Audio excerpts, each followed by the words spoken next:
I wouldn't exactly ride it all the way to the top, because what will happen is when you make it too tight, it's just going to make it look limp.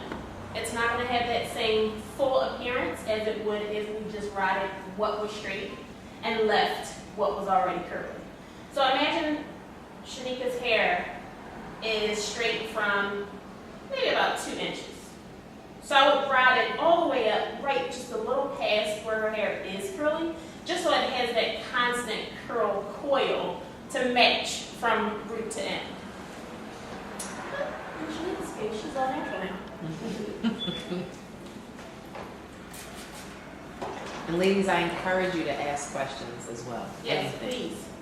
This is definitely Shanika's consultation, but this is your guys' consultation as well. So along the way, if I say anything that you're not sure about, or if it sounds like something you might have been experiencing yourself, please feel free. I have a question. Do you do anything in the beginning of the twist to keep it in tight and in place? Because when I twist, it just unravels. It unravels. Are you experiencing the unravel at the root or just in general? At the root and then all the way through. All the okay. It might just be. Do you feel like you put too much thought into twisting it? I find that sometimes, like I actually had a client in my chair, and she was trying to figure out what she was doing different than what I was doing, and it was just that she was thinking about it too hard. She was adding like an extra twist in there that she didn't need to add, and it really is just a matter of finger over finger. And you keep those 2 strands are always just Right. those 2 strands. Yes. Or close the look. Yeah. And are you leaving your hair soaking wet? Yes. That makes a difference too. It really, really makes a difference. And is your hair straight in any area? Are you balancing 2 textures? No, It's curly it's to probably the a end. little bit straighter in some areas, maybe due to heat damage. I mean, yeah, heat damage, but it's all natural. Talking about our little fluff bowl clips, I'll get you one. Okay. Now, in the case where you feel that it's not quite staying for you at your root, and so let me actually touch on this really quick since Shanika likes her YouTube videos. I know some of the videos tell you not to use a small tooth comb when you're combing your natural roots. When you're using smaller sections, there's no way a wide tooth comb is going to get through that smaller section.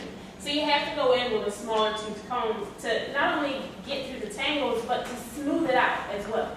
If you go in and you don't have tangle-free hair, you're going to find that you're not going to get that defined curl. It's almost still going to have that frizz to it, where if it was just combed completely out, it now has that defined shine to it when you take it out. So now tell me your name. Latoya.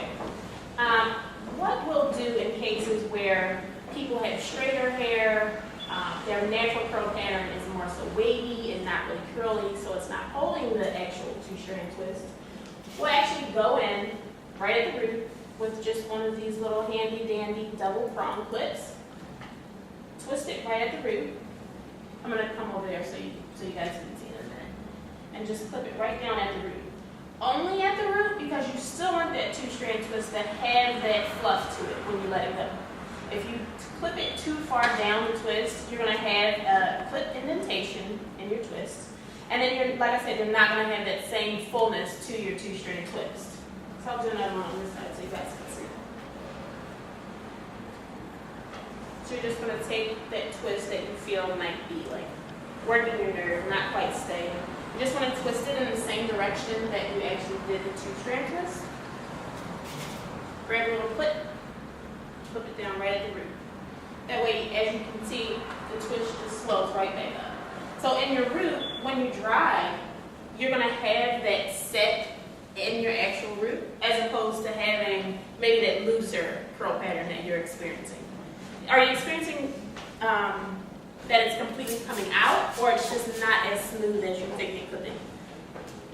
To be honest, I've started to do it, and it just starts swelling and unraveling. And so, okay, I'm just putting it back. Okay. You kind of just give up. Yes. Okay. I've never gotten to a complete twist out myself. Have you tried flat twisting it? No. Are you familiar with what the flat twist looks like? Yes. Yes? Okay. Actually, I have tried flat twisted and that comes out too. Yep. Now, flat twists do get a little tricky. Okay. They do get a little tricky. It's harder to hold a flat twist than it is to hold a two-strand twist. But it definitely gives you that same textured look, but it doesn't give you the same exact, what's the word I'm looking for? It's more of a tighter curl pattern as opposed to the flat twist gives you more of a wavy curl pattern, if that makes any sense. And so what happens is it actually, when you flat twist it, it stretches your curl out just enough so that it keeps it natural, but it gives you that length as well as the definition. Could you use the like the denim brush to like detangle your ends instead of the small tooth, or is that not going to be that efficient?